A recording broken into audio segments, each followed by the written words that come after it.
Together, we are the Magdalene Rising Collective. And this is the Magdalene Network.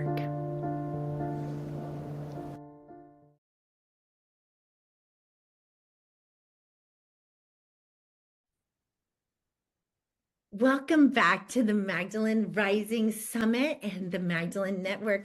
I'm super excited to be here with these beautiful women from the Mary Magdalene Mystery School. Petra and Anna, will you introduce yourself to our audience and let them know what it is that you bring to the relationship of Mary Magdalene out into the world? Tell us all about you. Okay, well, let me start. Well, we are the co-founders of Mary Magdalene's Mystery School, and let's say, the portal from where we work is in Vézelay, which is in France, Burgundy. And that's a little village that's dedicated to Mary Magdalene. Her relics are there, and already since a long time, her presence is celebrated there and honored throughout the time. So we were both called to live there. I'm born in the Netherlands, Anna in Canada. And we both found each other in France as neighbors. So there was a whole orchestration happening, and our mission really emerged together in 2020. We received, let's say, a parallel guidance. For me, it came through Mary Magdalene in Vézelay, who expressed the importance of remembrance and oneness consciousness. And for Anna, I mean, you can tell it yourself, Anna, about the vision in Jerusalem and Jeshua. Yeah, well, both Petra and I had been doing this spiritual work for decades before, and both of us had said that we're in service to whatever the higher realms need from us. And then this came in 2020, and the knowledge of starting a school was there for both of us for a long time. So in some way, when it happened that we were asked to create a mystery school, then it was seamless because it was so obvious that we were to do that already for a long time, but we didn't know it was going to be in this way. And for me, it came through a very direct communication with Jeshua. But previous to that, I had also been brought here by an Indian saint that I had been working with for many, many, many years and undergoing initiations with. And he was dedicated, devoted to the divine feminine. And he was actually training all of his students to reconnect to Mother Divine and to bring that connection back into the Western world. So it has a larger lineage of coming back to here, or coming to Vézelay, where, like Petra said, Mary Magdalene has been really revered for over 1,000 years. There is a basilica that is devoted to her name. And it has a history of its own that's also much older. And the relics of Mary Magdalene have allowed, they've been the reason why millions of pilgrims come here. They've probably 1 million every year, but even surprisingly, during the medieval ages, there were almost 10,000 pilgrims every single day, which is historically, this is written about, which is almost hard. It's hard for us to imagine because there were no cars, so pilgrims walked, or at best they were on horses. And they made the pilgrimage to come here and spend time here. 10,000 people in a tiny little village in the middle of rural France. And you said you were both brought there, but you didn't know each other then. Did Mary Magdalene have something to do with you coming there, or did it just, like, how did that work out? Yeah, for me, she has been extremely clear that my husband and I needed to anchor in Vézelay, which we did. We left, in a way, the lives that we had behind to be fully of service. And I mean, there is a common mission that both Anna and I hold, though we have also our specifics, of course. It's really about a dedication to the anchoring of the consciousness of the new era. And she is the one that brings us every time to a level of consciousness that we call like almost at the edge. She's always bringing something new. So we are in a very specific area how we work with her and the consciousness. And now we have been with the school for over 6.5 years. We can see how she and other light beings have guided us through specific moments in time with specific themes, and how that has evolved through these years from specific consciousness to an embodied, what we call Sophia Christ consciousness, which is, yeah, we really feel that that is the impulse we're holding to bring in the consciousness of a very ancient lineage also that has been kept alive far beyond, we believe, the time that we know that Mary Magdalene lives, but has been here for a very long time. And that consciousness is something we're reviving naturally, not because we want it, but because it comes in as what we call light scriptures. And a lot of our work lately in the last years have been to receive transmissions, often guided by her, but also other light beings have always been present, yes, from the Holy Family, but also from very other traditions. And they brought in their incredible wisdom. And with all of that, Mary Magdalene was able, and Jeshua also, to allow us to receive these transmissions and bring them into light scriptures, if you like. And that has been a very intense, but very, very graceful process. Yeah. And that's what we shared with our communities. That's that work. And one of the things actually that we've had to chew on a lot because all of this is coming through revelation, and often there's as many unanswered questions as answered questions, and things that we only understand later, as happens when you are on this mystery path. This is not a mental process. This is a process of revelation. And so at the beginning, we were both working with our relationship to Mary Magdalene because we had, like any relationship, it's a personal relationship. You have your personal way of communicating, personal everything.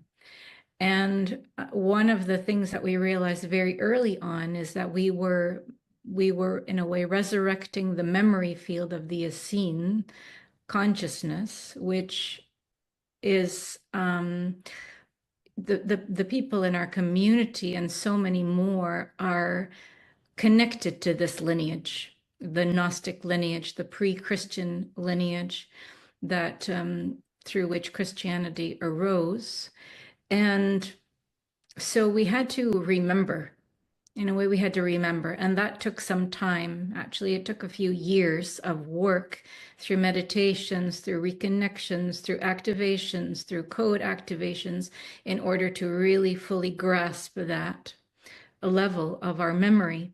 But then it went far beyond that. It went into Mesopotamia, it went to India, it's gone into the indigenous realms of North America, South America, Australia, New Zealand. And what has happened gradually is that there has been a transformation, that we are not actually holding a lineage that is only an Essene lineage. The task, it seems, and the work is actually a unification of all of these streams of consciousness and putting together a puzzle that is planetary. So in that way, we are doing work that is not, I think, traditionally done in the stream of Mary Magdalene work. And that came very, very early on. And of course, we were scratching our heads a little bit. What does this all mean? But all you can do is say yes, and we continue. And then we will understand the picture when we look back. That's why it's called a mystery. Yeah. Why it's the mystery is that there's not a straight path, right? Or a circular path necessarily. You don't know what the next step is or what the past step was for. Yeah. Yeah. And Yeah. do you, so, I mean, I have like lots of questions about the idea of a mystery school, because part of me thinks about the mystery, like that we need the mystery to stop being so mysterious. Like we almost need the mystery to come out from behind its veil and say, I'm here for everyone. It's not a mystery. It's not a secret. It's not for the chosen ones. It's for all when you open Yeah, exactly. to the keys or to the niggles or the trust or the faith. What kind of people are drawn into mystery school? Do you get people who are just curious, or are people who are really uh, already feeling that they're in the mystery? Does that make any sense? Did that make any sense? Well, we've seen that changing. I think we've seen this changing over the last years. I mean, the change in consciousness is so rapid at the moment. And with that, we also see a change of people who are joining our school, but all of them have some kind of memory inside of them that they belong naturally in the world of the mystery school. Let's put it like that. And all that we do actually honors the direct experience in ourselves, coming from a higher space in ourselves, our heart space, as a foundation of our lives. And that is, I think, at the heart of everything that we do. And we're not used to that in our societies or in our civilizations to do that, to honor our direct experience inside. But that's really the path that we are taking. And in that we explore the relationship between what arrives through the spiritual dimensions and the physical dimensions, because this time for us is a lot about embodiment. So it's really anchoring into the body, whatever has come as consciousness, as intelligence, and then to bring that into the physical realms of Gaia.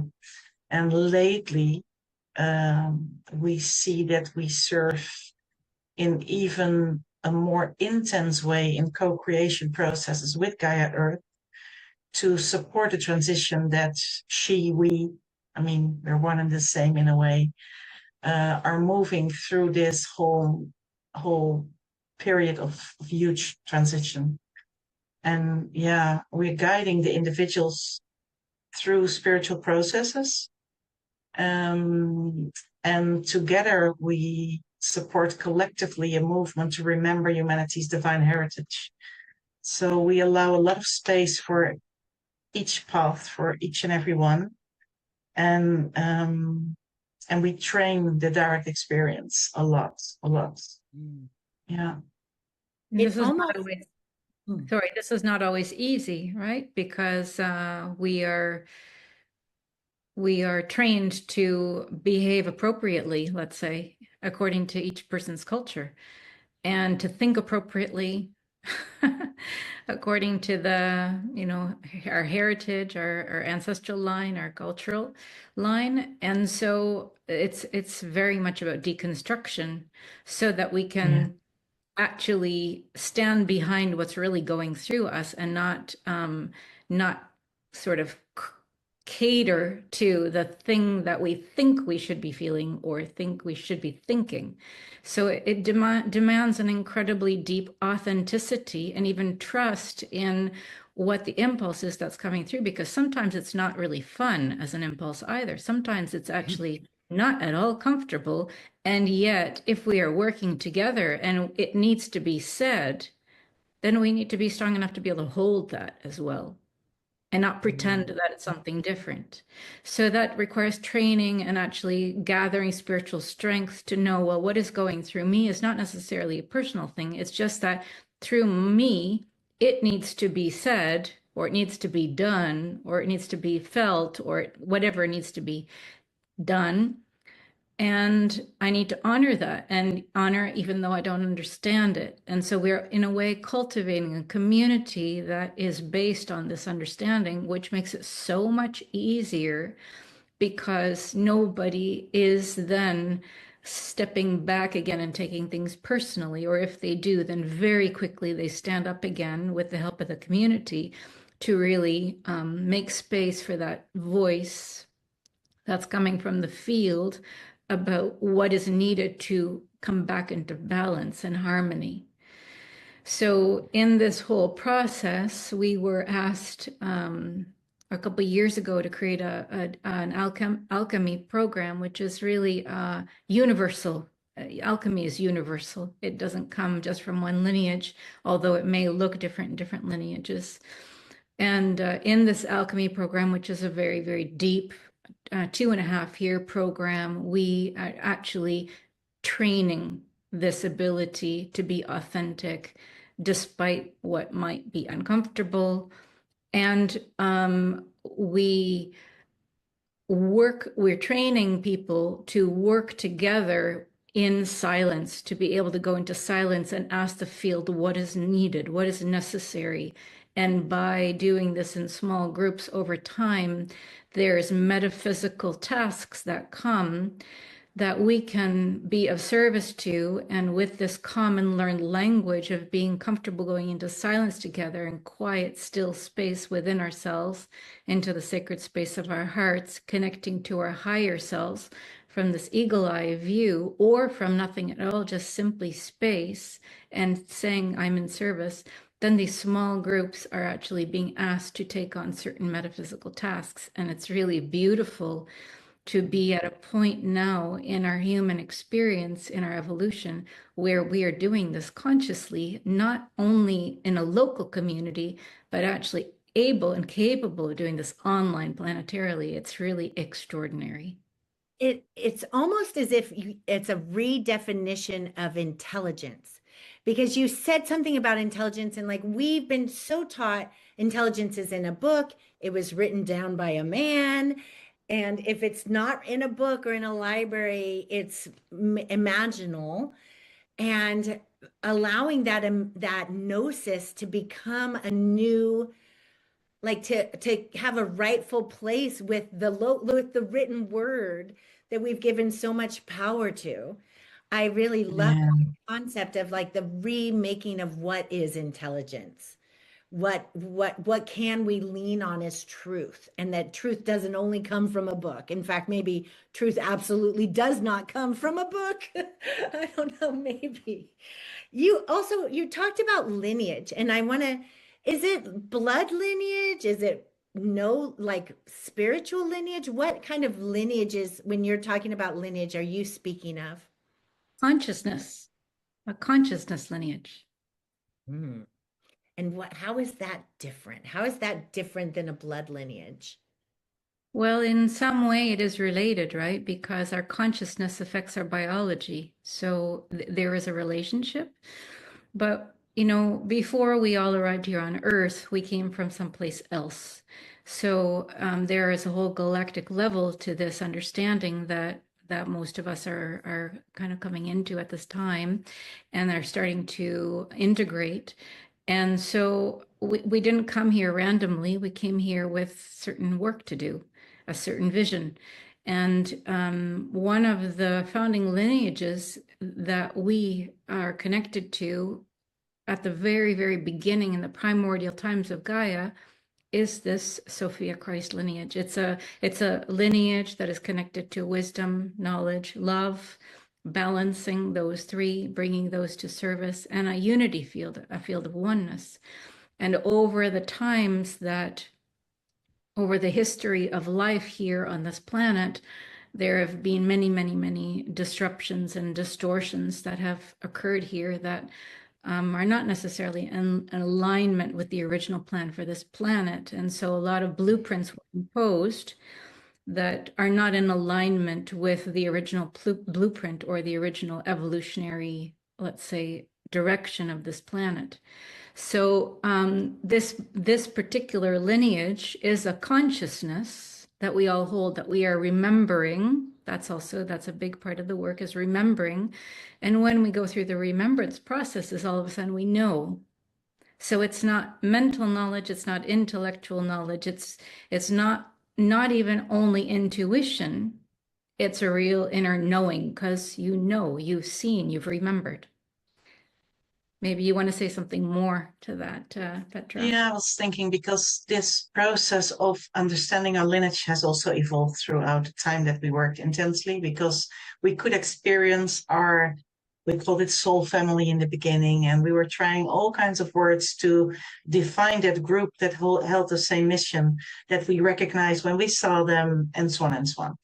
I'm sure you recognize that. But at a certain moment last year, something significantly shifted, and it came through an incredible momentum in our life. Where we live, there was a Grail night, and this being has created his how do you call that, work of his life, his great work, as a sort of Excalibur, but then a crystalline one. And he knew that this sword would one day needed to be in the hands of a woman, of the feminine, if you like. And through a miracle in our lives, we were asked to be the guardians after he passed over.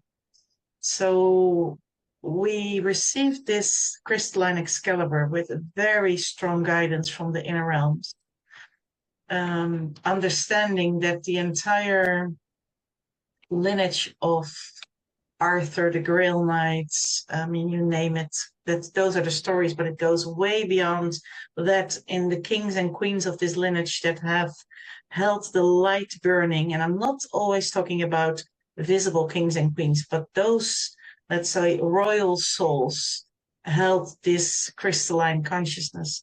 And through that we received and were asked to be the guardians of this Excalibur, in this specific space dedicated to Mary Magdalene, we felt the power of the lineage coming forward all of a sudden. And information came through this incredible being that has the form of Excalibur, that started to communicate with us, to go deep into this lineage, in this soul lineage, and go further and further. And they named the names of the kings and queens in the lineage that we all know about, but there were way more that go, I don't know, thousands and thousands of years back, and even longer, to this primordial origin of the moment that lineage was somehow coming into a constellation.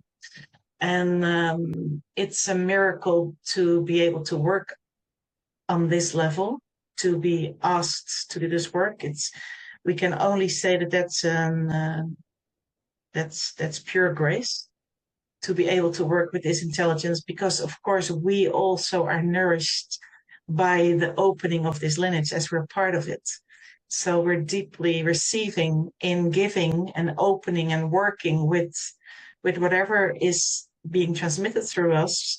At the same time, we receive also our own gifts and our own creation potential that expands. And I think if there's one thing that is one-on-one aligned with this lineage, is the deep, deep connection to creation, to the mother, to the cosmic mother, to all that the earth was meant to be. And that is for us the essence of the Sophia Christ current, if you like, that holds that space, that energy, that spirit of unity, that can only be there when the opposites are able to hold each other in that third space where all is possible. So the alchemy of this planet Earth and the creation principles are embedded in the intelligence of this lineage. They have been long dormant, and it's a miracle in itself, and a joy that it's opening, and that we are awaking into this all together. And Oh, you're muted, Carrie.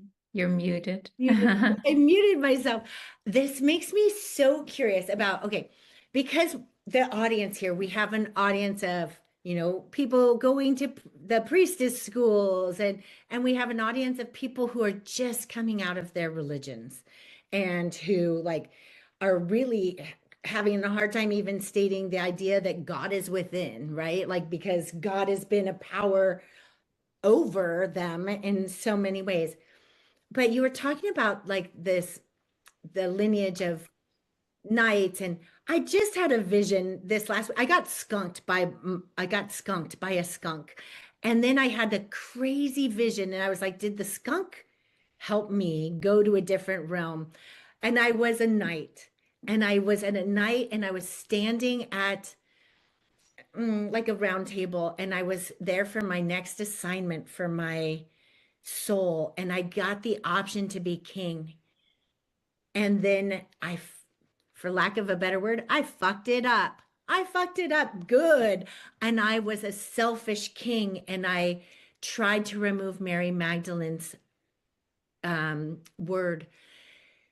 And I had to come back and I was back at this round table receiving the karma of that erasure for my next lifetime.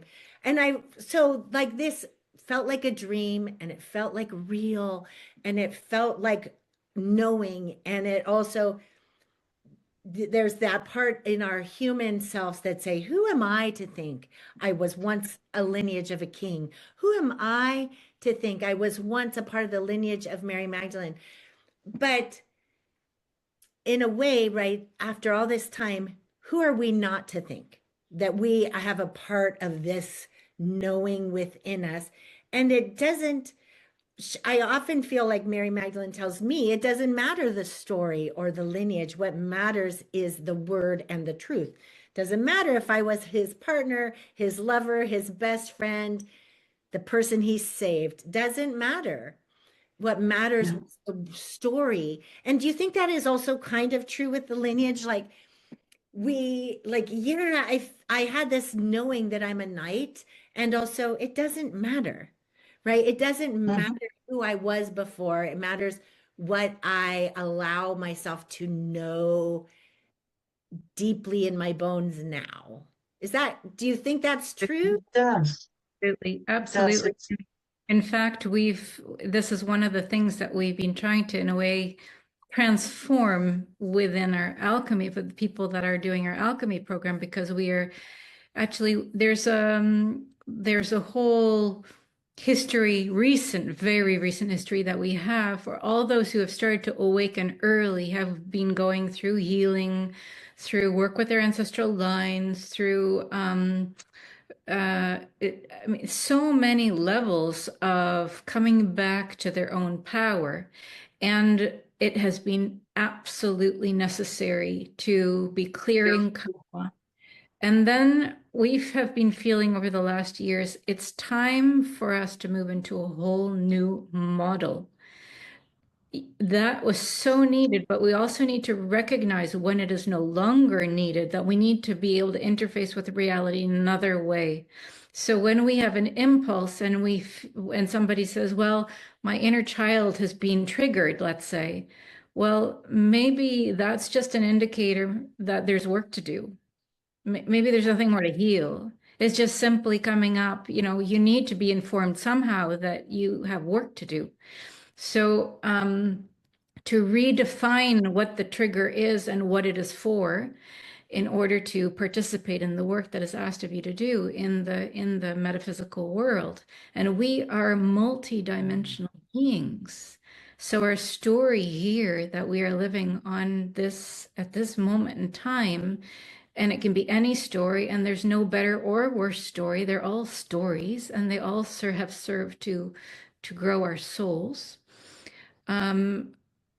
They are stories of this realm, and we have infinite other realms that we are active in. And this is also part of our awakening at this time, is that we are in a way sharing stories from different parts of our multidimensional being into this realm, and from this realm into other parts of our lives in parallel realities and timelines elsewhere. And we're learning how to become comfortable with that, with no charge about being X, Y, Z, or this or that or anything else. There's nothing better and there's nothing worse. And one that has more power or less power, it doesn't matter. It makes no difference. All of it is simply coming into the now and being present with all of that wisdom. It's information, right? It's an informational field. and to see why it's coming in, what it brings for you. But remembrance also sometimes brings codes with it. There's an energetic field of consciousness that holds codes for an individual, through which that which has been dormant for a long time now opens up. So there's a, yeah. Oh, do you think it's important, to go on the pilgrimage, to go to these places? Do you think when you like the space where you are, or like I said here in the California coast where I can like the energetic ley lines, do you think that there's more possibility for that downloading or that remembrance of those codings when you are in those energetic spaces on Earth? I think it's also very individual. One has to listen to one's own guidance, because what can be very opening for one person doesn't have to be for another person. It's absolutely individual. This is where we come back to listen to your own channel, listen to your own guidance. What is good for somebody else doesn't necessarily have to be good for you. It might be the most beautiful mission on earth that you fully resonate with, but it may not be yours. Mhm. It requires a lot of discernment. Yeah. It requires a lot of inner silence and stillness. What is mine? What is truly mine? Mm. I think and when I was asking that question is because you were both kind of called to a region, to a place where you found each other and that worked. And like I was thinking about my own childhood and I was I was carried around a lot of places by my mother. And one of them was Ibiza, Spain, and where I lived at the Catholic Church at St. Eulalie de Ruiz. And I often wonder, did I download like some Sarah knowing because I was in a place? Like, did I get to be in resonation with that vibration because that vibration lived there? Or was there where like a place here, like in California, where I know Mary Magdalene herself never walked, but I can feel that energy of people walking with her word. Like that those places where that energy was alive is more available to remember, I guess. I think there is, um, I think when we are called to a specific space, or when life has brought us, like you in Ibiza, brought us somewhere and feel very much alive around it, there may be still an investigation to available for you to go deep inside to see what was there and why it was. I mean, often we feel when it's clear, it has come to closure, then it kind of goes to the background in our lives. But if it's still very active, then it's a great space to investigate. And we never know why we investigate, because we always say, and we don't say it's just for saying it, be be curious like a young child, because the answers that you will get will be completely different than you may think of upfront.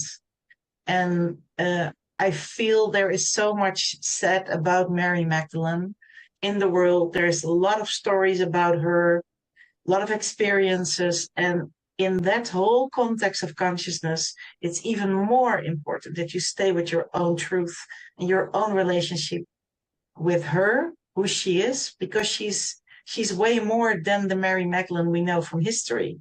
I mean, she is a soul that has been, we feel, on Earth for a very long time, and she's called an ascended master.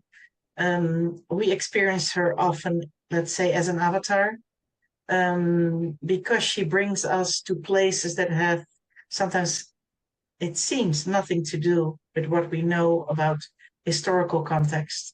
So we really encourage each and everyone to stay super open to whatever comes through, and to research that and be curious, and don't follow the path of any other words, but stay with yourself.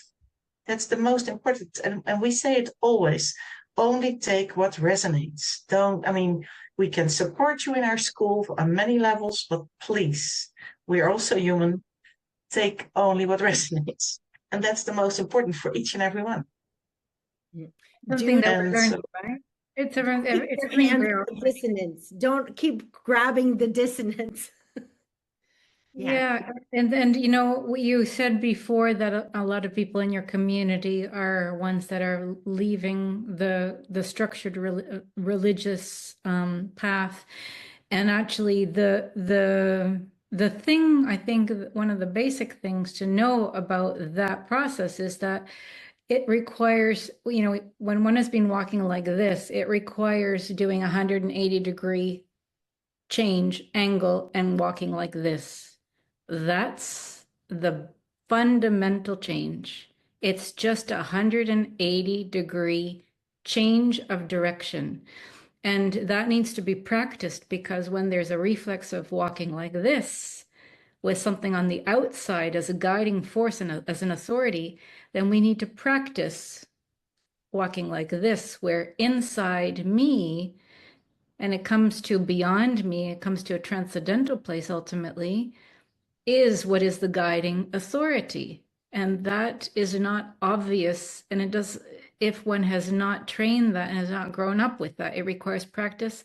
And it actually requires to be surrounded by other people who are walking that path, because very easy we forget. And then we give our authority over to some external source. So were you both gifted the ability to stay individual while you were growing up, or did you have moments in adulthood where you had an awakening back to her, or were you given a path where where you could be with the divine as children? Were you raised of religion? Were you, how did you get to here? I mean, to this place? You want that in 5 minutes? 1 minute. Oh gosh. yeah, I think, well, first of all, let me say that my open channel has stayed open for the majority of my consciousness.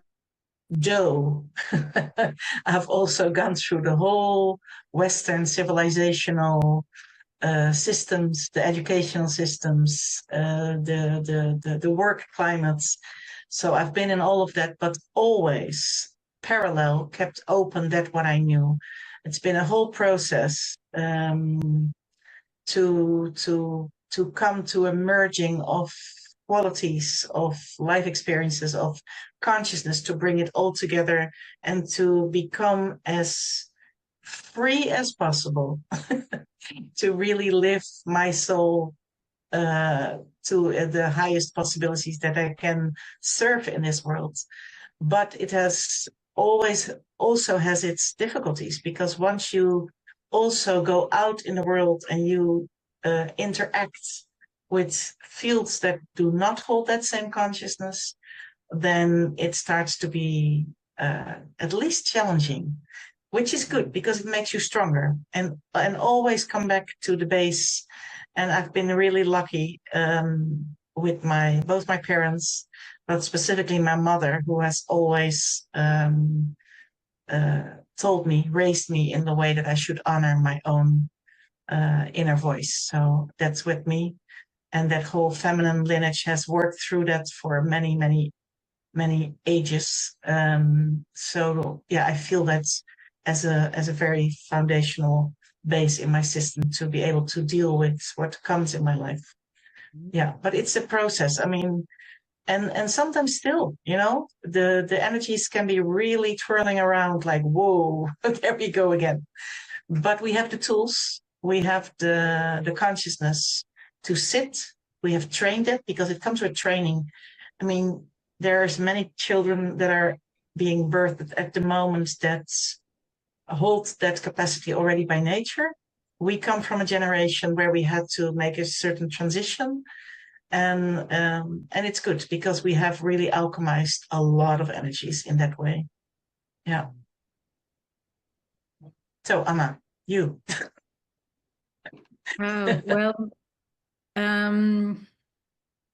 there's so many levels at which I could answer this question. I'm trying to feel into what is best. in a short period of time. I was born in Canada and raised in Canada, and the advantage of that was that Canada is a very, at least it was when I was living there, it was a very open culture and very flexible, open. People had a lot of space, that which comes from the geography, as I've really understood it because I've lived in other countries where it has not been like that. So I had a lot of freedom growing up, and that really helped as well, so that I could navigate the way that I wanted to and not the way that somebody else wanted me to. I had a lot of freedom to go to school or not go to school. I had the freedom to do what I want. And yet, at the same time, I'm a Capricorn, so I was really self-directed and imposed a lot of discipline on myself for the things that I wanted to do. I really went full on. So that took place until about the age of 18, 19, and I always felt there was something missing. There was always this voice in me, there's something missing, there's something missing, there's something missing. And I started to go deeply into Buddhism, really spending a lot of time on my own and studying, and then into shamanism, working with indigenous communities, indigenous shamans, and Hinduism, my Indian training, but all of that was actually resurrecting memory that was there because I've had in past lives all of we have so many lives in so many of these cultures. And the Christian lineage was absolutely, though I tried many times, Bible study, all kinds of things, it was absolutely not at all coherent to me ever, until I actually started working with my Indian master, who was in service to Jeshua from a past lifetime. And when we went into the esoteric work and into the creation work, into the creation channels, there it connected for me. And I said, this is what I know. This is my lineage. This makes sense to me. And so that was actually also the underpinning for our school, because we are here to bring back the memory of cosmic creation, not the creation that we have been taught in our cultures for the last decades, which is also, I mean, in some way these are cities also to make up your mind, go towards a goal, make it strategic, systematically moving towards your goal. So there's nothing wrong with that at all. But this other lineage is really about creating from nothing and with no condition. It's unconditional creation, connected to the Divine Mother, connected to the Divine Womb, the cosmic womb. And that is a memory that we have. We both hold that with Petra. And the moment that we realize and remember that, then actually we can't unremember it again. Yeah. And just you saying that, I just want to say out loud, because I know a lot of times for the women in our community, when they're around a woman who's like, oh, I've kind of known it or I felt it a long time, it's a little intimidating, but remembrance can happen in an instant at any time, right? It Absolutely. doesn't matter how long you haven't remembered. It just matters that you do, right? And it doesn't matter if you remembered when you were a child. It doesn't matter if you remember when you're a crone, right? You get to have the opportunity to awaken to those other times and spaces within your soul. And so, like, it doesn't, we all, like, Absolutely. I love how many different paths to Mary Magdalene, different paths to gnosis, different paths to divinity there are, right? And so Yeah. I it's mean, we're in this all together, right? So we need all of us in this whole process. And the best we can do is follow our own path and encourage those who resonate with us. And that's what we do. And that's already more than yeah. enough. So we'll put in the chat right now information for your mystery school. and for your programs and everything that you have given us to forward. So that will be popping into the chat right now. And is there anything you would like to say to anyone in the audience who is resonating with you and wants to reach out to you? Yeah. We feel, if there is a resonance, you're more than welcome. I cannot say otherwise. We work through resonance because that's the only path we can walk into this world. So, yeah, we feel that, I hope that people feel that they are welcome no matter where they are in their lives, what their phase is, or whatever they experience of themselves. If this resonates, because that's the most important. There's many paths to take. All are good. And you really should feel if the resonance is there, and if you feel like, okay, these two ladies, but we're not the only ones. There's a whole school with us, a beautiful community that holds this entire consciousness. Then you're more than welcome. Of course. Of course. Yeah. Well, thank you so much. It's Thank you so much for joining us again this year, for being women holding the hands of women, walking the path towards the Magdalene, towards our divinity, towards our remembrance. Thank you so much. Thank you for being a part of the Magdalene Network and for helping women to rise into the power that we've forgotten. So yeah. appreciate you being a part of our summit. Thank you. Thank you so much. Sisters in the audience, if you want to reach out to Anna or Petra and the Mary Magdalene Mystery School, once again, the links are in the chat. And thank you, thank you, thank you. Thank you, Carrie. Thank you.